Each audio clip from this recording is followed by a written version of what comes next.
I don't think my wife knows I saw her do it. She stood in the kitchen last Tuesday, pouring water from a glass into the little blue pot on the windowsill. The one with the plastic fern. The leaves didn't move. The dirt is fake. There's a barcode sticker on the bottom of the pot we never removed. And yet there she was, tilting the glass, completely serious. No smirk. No sarcasm. Just calmly, rhythmically, watering something that wasn't alive. Then she turned and walked away like nothing happened. I sat at the dining table, holding a fork full of reheated casserole, staring at the back of her head. I wanted to ask, why did you do that? But I didn't. Because what scared me more than what she did was the possibility that she knew. That she knew it was fake, and watered it anyway. And that's when I realized. That's us. Our marriage is the plastic plant. And I'm the idiot standing there with a glass, trying to make something grow that died years ago, or maybe was never even alive to begin with. She doesn't hug me. She doesn't look at me. I don't mean that in a poetic way. I mean she literally avoids eye contact, like it physically drains her to look in my direction. We haven't slept in the same bed for 7 months. That's not an exaggeration. 7 months, 3 days, and 14 nights, to be exact. I count them now. You know what she does have time for? Her phone, her yoga mat, her silent retreats. Her coworker Theo who texts her past midnight and uses way too many damn smiley faces. But ask her for a hug? How was your day? A moment of any warmth? Nothing. I became her roommate. Then her shadow. Then her furniture. I asked her once about the distance, the coldness, the way she physically recoiled when I touched her shoulder. She said, "Don't be so needy, Walter. Not everything has to mean something." Right. Just me, begging for scraps like a dog. Apparently that doesn't mean anything. But then yesterday happened. I came home early.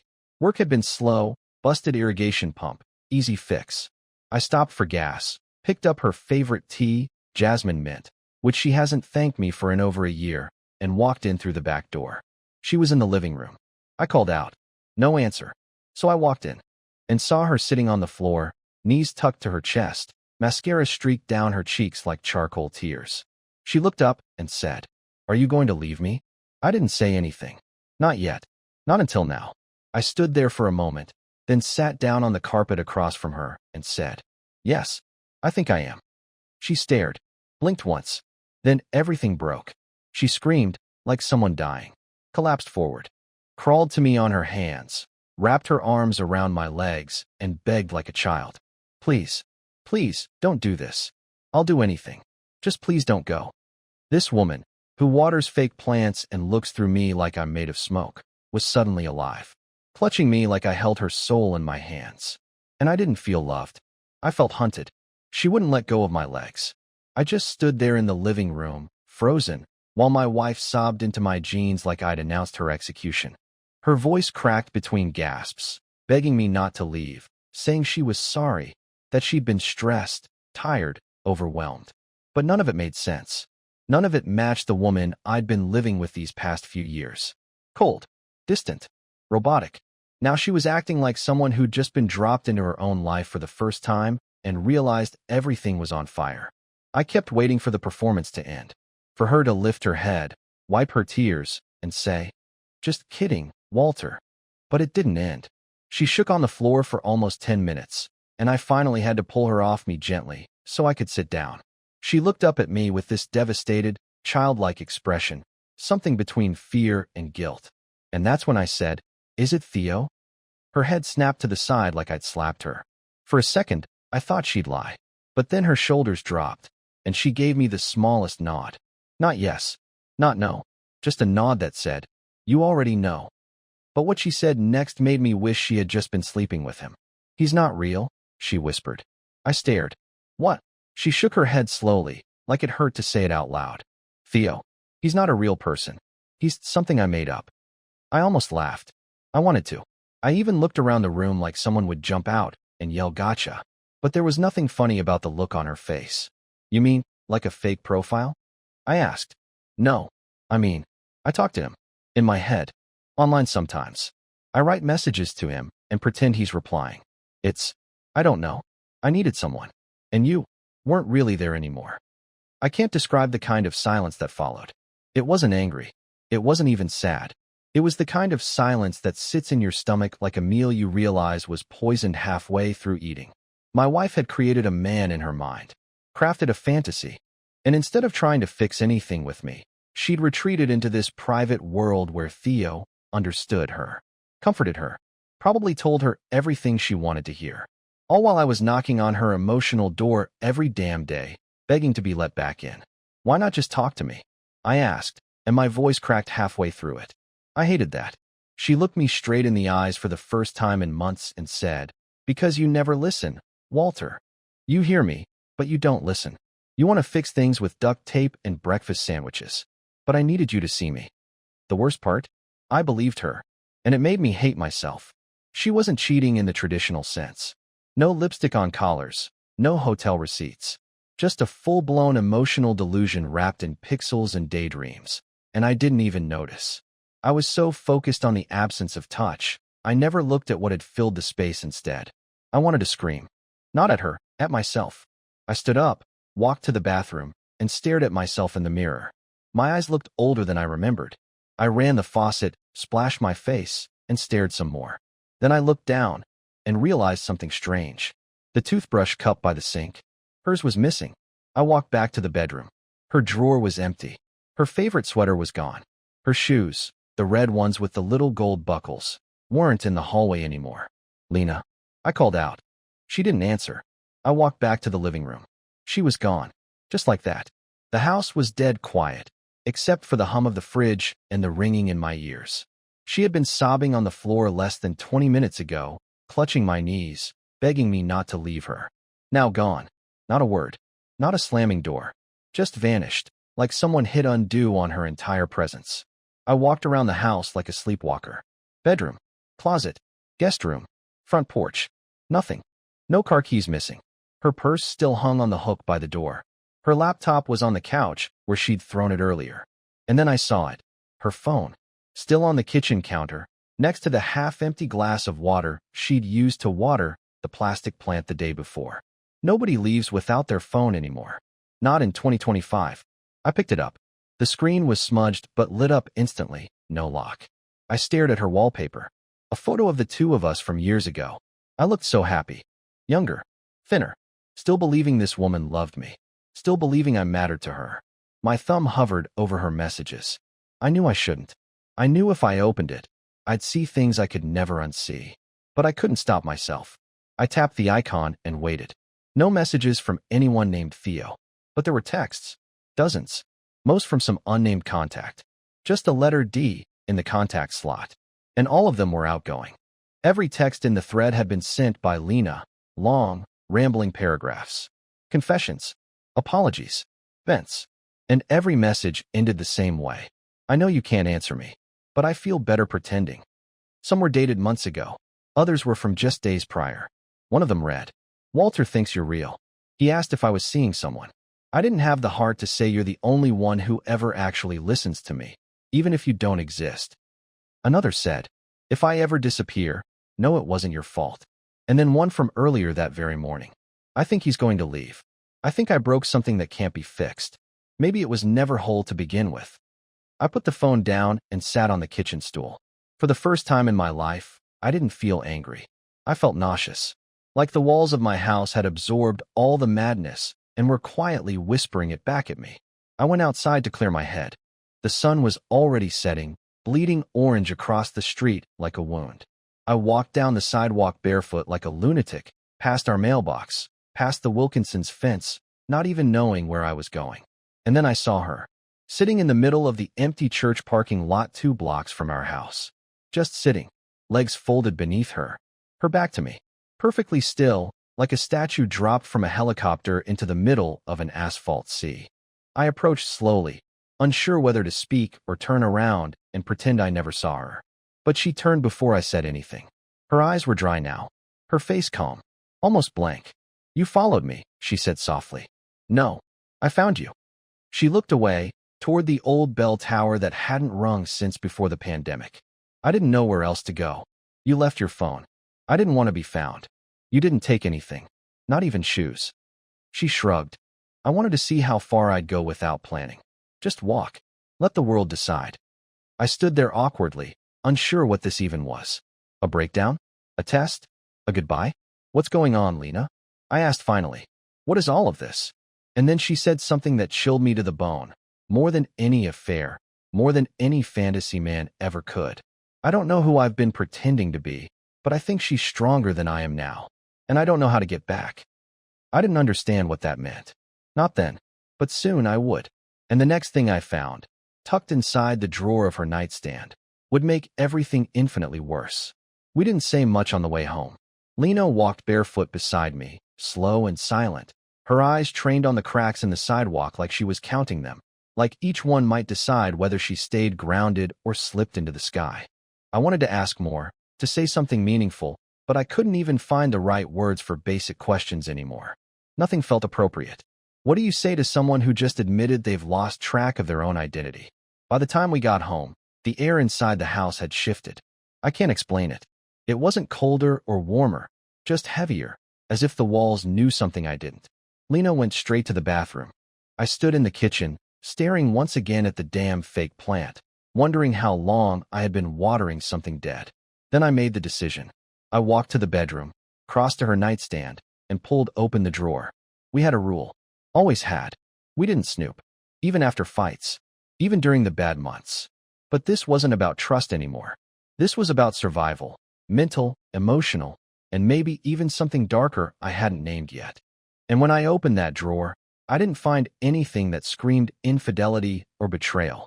No notes from other men. No burner phones. No photos. No receipts. Just a brown paper notebook.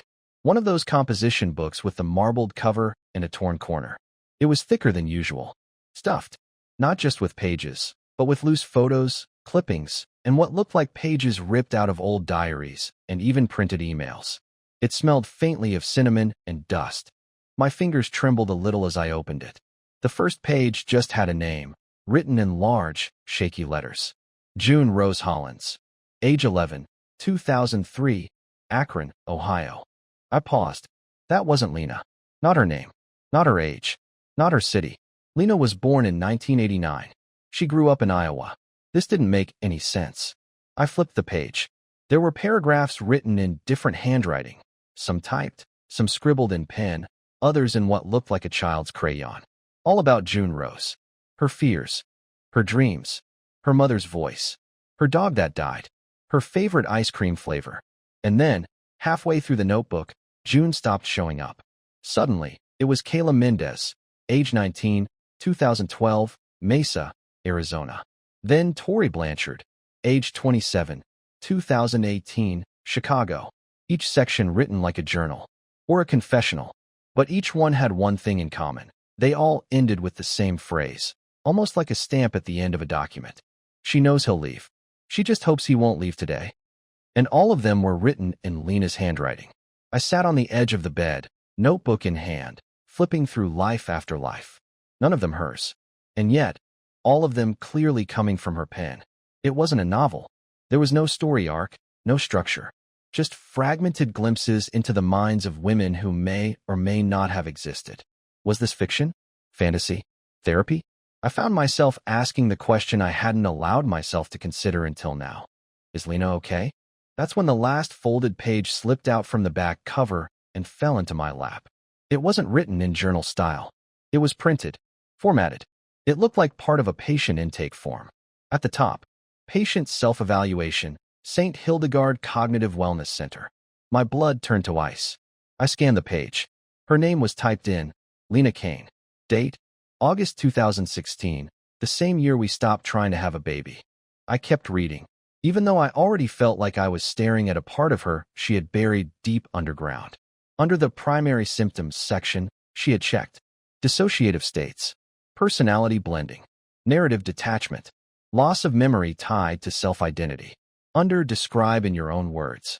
Sometimes I feel like I'm watching a movie starring me, but I'm not acting in it. I just observe. I become different people, but I'm still Lena underneath. I think if I can write them all down, I'll stay in control. I stared at the page so long my eyes dried out. Suddenly, everything made a different kind of sense. Theo wasn't just an emotional escape. The imaginary texts, the talking to no one, the staring at plastic plants like they were real. It wasn't just detachment. It was fragmentation. And I, her husband, the person who lived next to her every day for over a decade, hadn't seen any of it. Or worse, maybe I had, and refused to look closely. That night, I didn't sleep. I couldn't.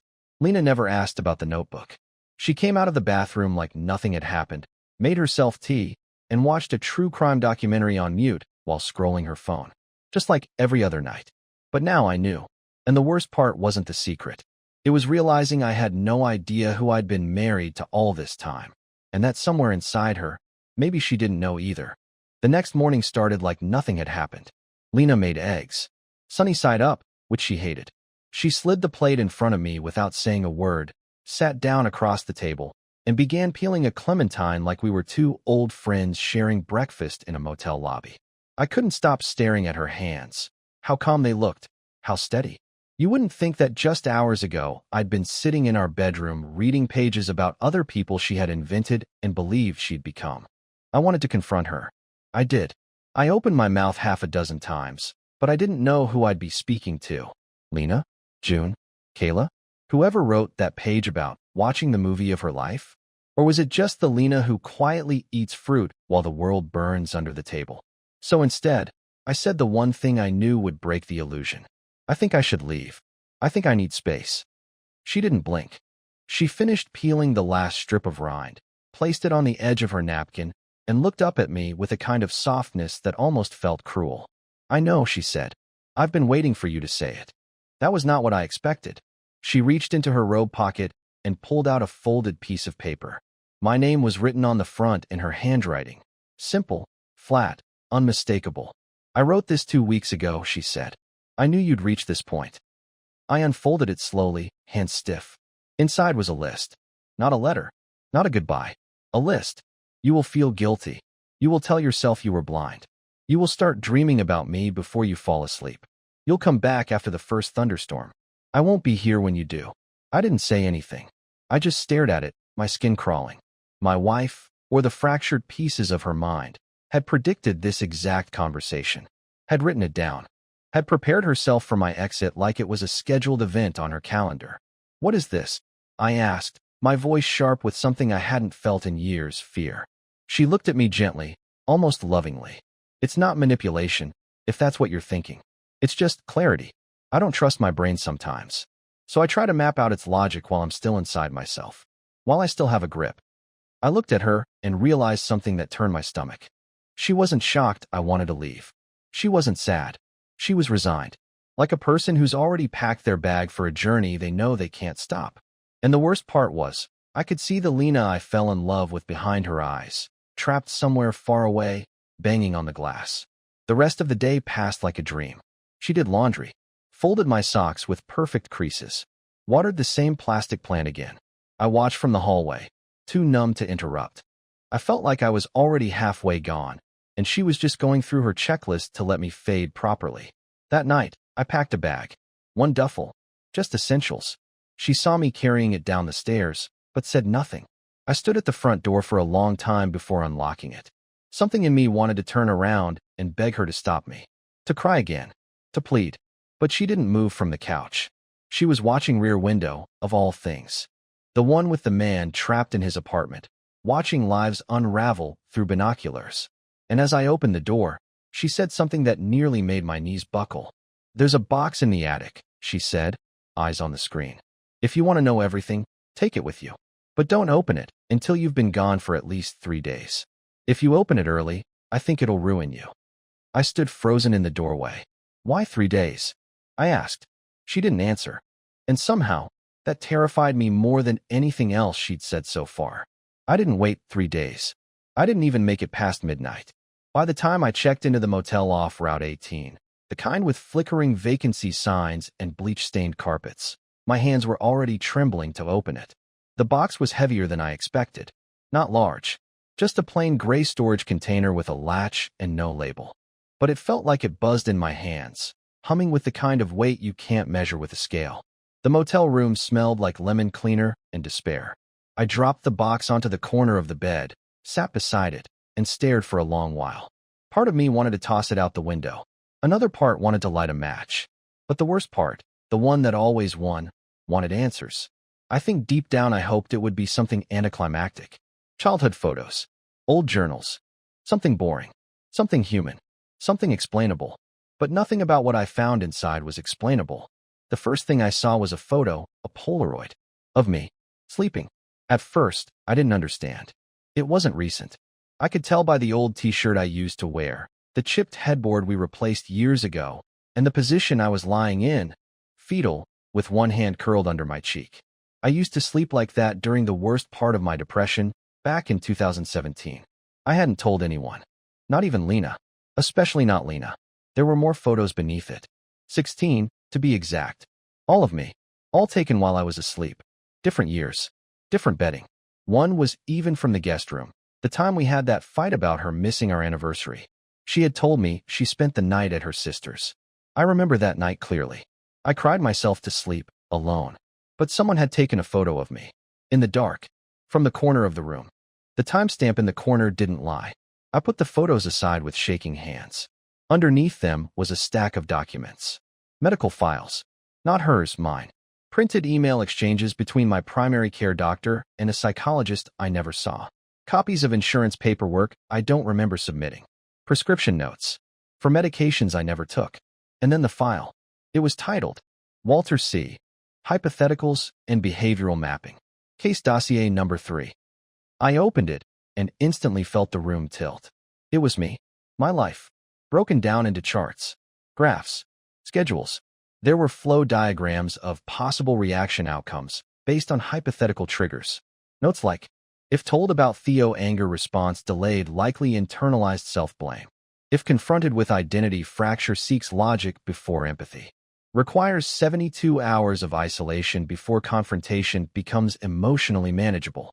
I kept flipping. Each page mapped my behavior with frightening precision. It referenced things I'd never shared with anyone. Dreams I used to have. Childhood fears. My OCD tendencies I thought I had hidden. It even noted how long I typically stood in the kitchen after a fight, just staring at the stove. 43 seconds. Not rounded. Not estimated. Measured. The deeper I went, the more nauseous I became. Was this a journal? A psychological study? Was Lena recording me?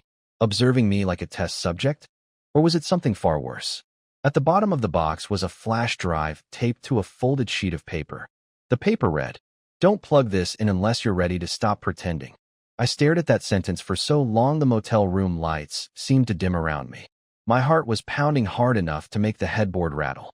I stood up, shoved the paper away, and paced the floor for a full hour. At some point, I turned on the TV just to hear a human voice, but the noise only made it worse. Eventually, I unplugged the TV and sat in silence, the flash drive burning a hole in the mattress beside me.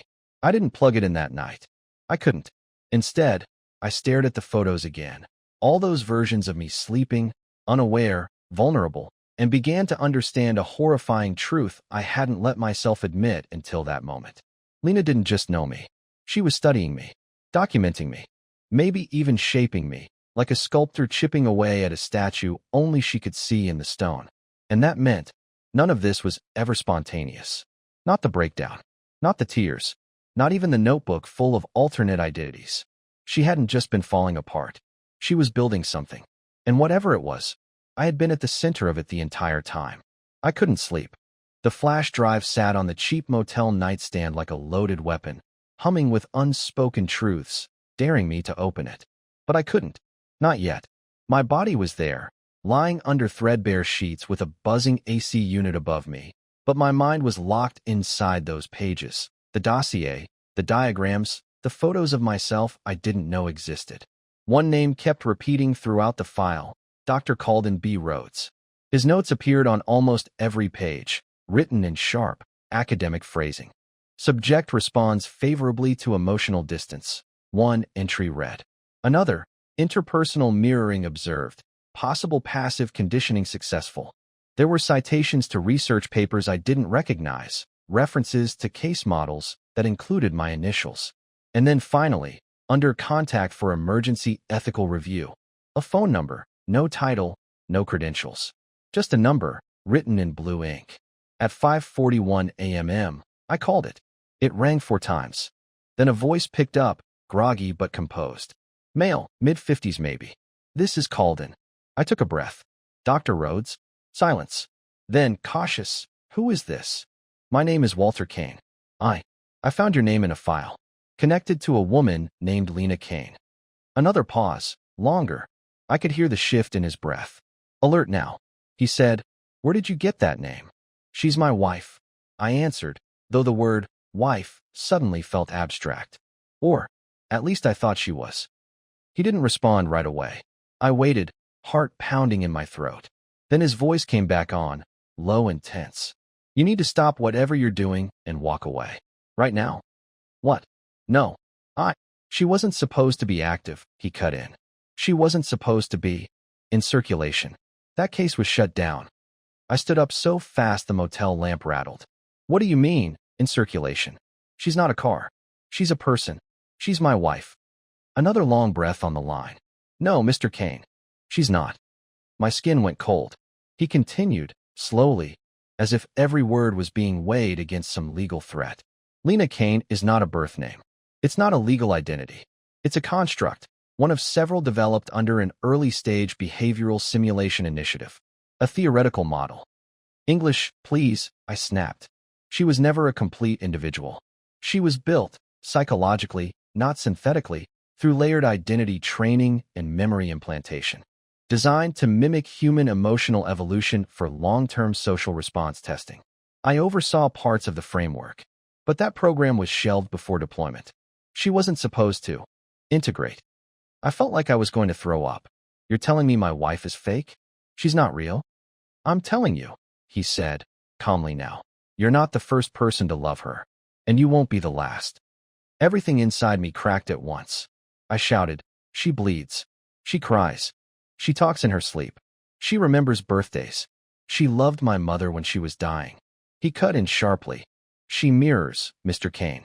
That's what she was trained to do. She reflects needs. She adapts. That's the brilliance of her structure. She's not malicious. She doesn't lie. She becomes what you need her to be. I was pacing now, gripping my temples, trying to make my brain understand. It wouldn't. It couldn't. I growled, you're insane. She's a person. She has memories, trauma, journals. None of those memories are hers. And the trauma was scripted. She was never supposed to be released. But someone clearly did. Probably as a field trial without authorization. We don't know where she went after the leak. I could barely speak. She married me. She attached to you. That's different. My knees buckled. I sat on the edge of the bed, breathing through my teeth. So what now? You come take her back? Put her in a lab somewhere? No, he said. There's no retrieval protocol. She's considered a lost asset. I'm not letting you touch her, I hissed. But he laughed. It wasn't cruel. It was pitying. I'm not coming for her, Mr. Kane. I'm warning you. She won't hurt you. But the longer she stays embedded, the more unstable she becomes. The constructs, June, Kayla, Tori, they weren't just fragments.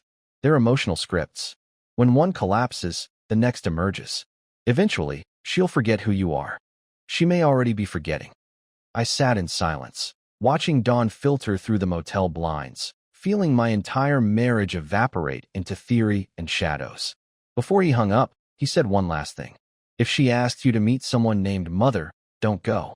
Then the line went dead, and my motel room, filled with the glow of a new day, suddenly felt like the last place on earth I was safe. I didn't sleep after the call with Dr. Rhodes. I couldn't. His voice echoed inside me like some cruel god whispering that everything I knew, everything I built, was fiction. A lab-grown simulation. A woman who wasn't. A marriage that existed only because I needed it to. But then again, wasn't that true for a lot of marriages? I left the motel just before 7 a.m. The box sealed again and shoved under the seat of my truck. I drove without thinking. Somewhere between rage and heartbreak, I found myself back in our neighborhood.